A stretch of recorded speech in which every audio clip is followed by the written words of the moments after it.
Lastly یہ بتائیں کہ آپ کے اوپر یہ بات بھی کہی جاتی ہے کہ آپ اس وقت پی ٹی آئی کے اوپر تو تنقید کر رہے ہیں، لیکن جو پی ٹی آئی کے ساتھ جن لوگوں نے یہ حال کیا ہے، یعنی اسٹیبلشمنٹ نے اس اتنے دباؤ کے بعد، ظاہر ہے آپ لوگوں نے بھی ان کے دباؤ کی وجہ سے پارٹی چھوڑی، ان کو آپ کچھ نہیں کہہ رہے؟ نہیں کیا کہیں انہیں، مطلب ان کے بارے میں آپ بات نہیں نہیں کرتے؟ کیا کہیں انہیں. مطلب لوگ یہ سب سے سمجھتے ہیں. زیادہ جو تنقید کی ہے یا سب سے زیادہ جو ظلم ہوا ہے انہوں نے ہمارے ساتھ ہی کیا ہے نا.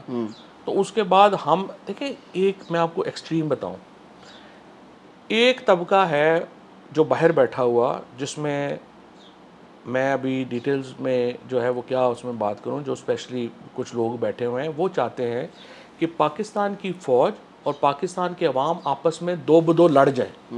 یہ نہیں ہونے دینا. عمران خان بار بار جو ہے یہ بات کہتے ہیں، یہ نہیں ہونے دینا. ہم نے کبھی بھی پاکستان کے عوام اور پاکستان کی فوج کے درمیان اس نہج پہ ہم نے نہیں معاملہ لے کے جانا. یہ کچھ باہر کے بیٹھے ہوئے لوگوں کی خواہش ہے جو پاکستان کے مفاد میں نہیں بات کر رہے. وہ ایک مودی جنتا کو خوش کر رہے ہیں. ہم پاکستان کے جو پاکستانی ہیں نا، ہم نے فوج کو یا اسٹیبلشمنٹ کو ہم کہہ رہے ہیں آپ اپنی حدود میں واپس جائیں. لڑائی کی ان کے لیے انکریج ہم نے نہیں کرنا، ہم نے ان کو ان کی حدود میں واپس بھیجنا ہے. So this is a subtle difference that we have to make. اور اس ڈفرینس کے اوپر جو ہے آئی ایم اے نیشنلسٹ.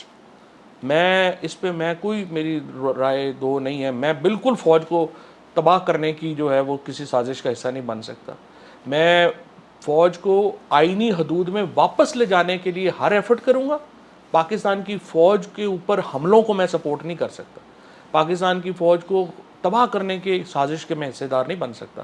ہاں، جس طرح عمران خان کہتے ہیں فوج پاکستان کے لیے ضروری ہے، انٹیگرل ہے، but army and establishment has to act under the constitution.